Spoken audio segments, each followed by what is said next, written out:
Welcome back. Before we start today's video, make sure you subscribe to the channel so you don't miss any of our upcoming content. Today's video is extremely important because we're going to explore the hidden psychological patterns behind human relationships, the games people play without even realizing it. Once you understand these games, you'll see people's behavior more clearly, protect yourself from manipulation, and build more honest relationships. Section 1. What are games in human relationships? Every day, people interact on two levels: a social level, what they say, and a psychological level, what they really mean. A game is a repeated pattern of interaction where people follow predictable roles and secretly seek emotional payoffs. These games are not accidents. They form part of our personality, our upbringing, and the emotional needs we developed early in life. On page 70 through 71, games are described as precise patterns that must be clearly distinguished from casual behaviors or rituals. They serve social, psychological, biological, and existential functions. Section 2. Why people play games. People rarely seek direct intimacy. It feels risky and exposes their deeper emotions. Games offer structure, attention, and predictable emotional rewards without the vulnerability of true closeness. On pages 171 through 172, we learn that pastimes reduce boredom. Intimacy is difficult and often avoided. Games are the middle ground, interesting, emotional, but safe. They help fill time, avoid discomfort, and maintain familiar emotional positions. Section 3. How games are learned. According to pages 58 through 59, children learn games long before they understand them consciously. They absorb emotional patterns from their parents, families, and environment. These patterns become part of their life script, shaping their relationships, careers, and future decisions. Games get passed down for generations unless someone recognizes the pattern and chooses to break it. Section 4. Ego states, the basis of all games.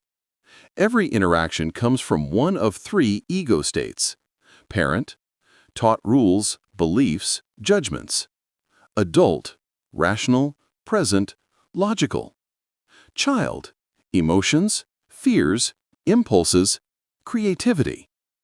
Games happen when someone switches ego states to manipulate the situation or protect their emotions. For example, on pages 119 through 120, the game "Why Don't You, Yes But" shows a person using the child or parent ego state to reject every solution offered, creating frustration for others and emotional payoff for themselves. Section 5. Common games people play. The book lists dozens of games, but here are some of the most well-known ones. 1. If it weren't for you. On pages 56 through 58, a person blames someone else for preventing them from doing what they want, when in reality the limitation gives them comfort or avoids fear. Example: I would travel if it weren't for you. The payoff: avoiding responsibility or risk. 2. Why don't you, yes but?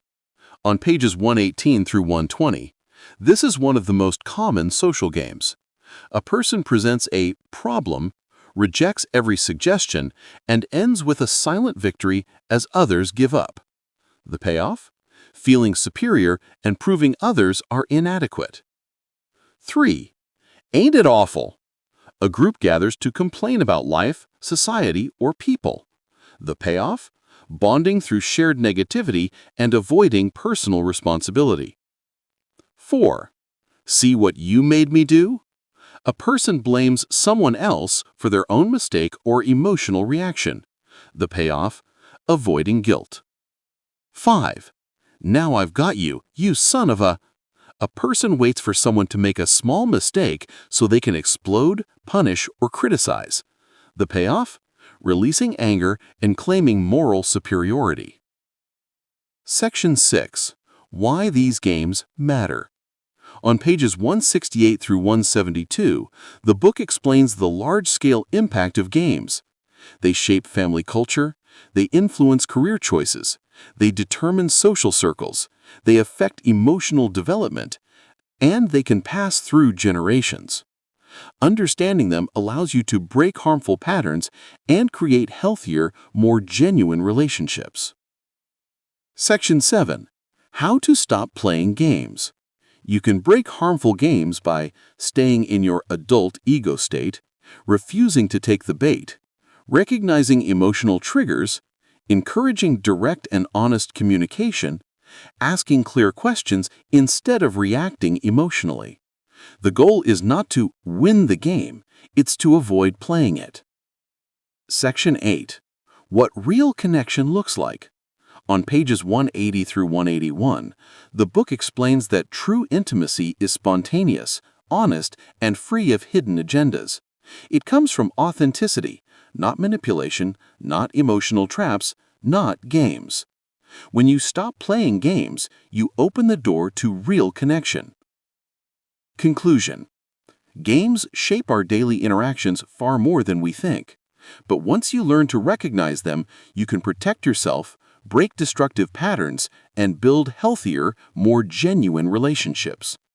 If you enjoyed this video, make sure you subscribe so you never miss our upcoming content. Thank you for watching, and remember, awareness ends the game.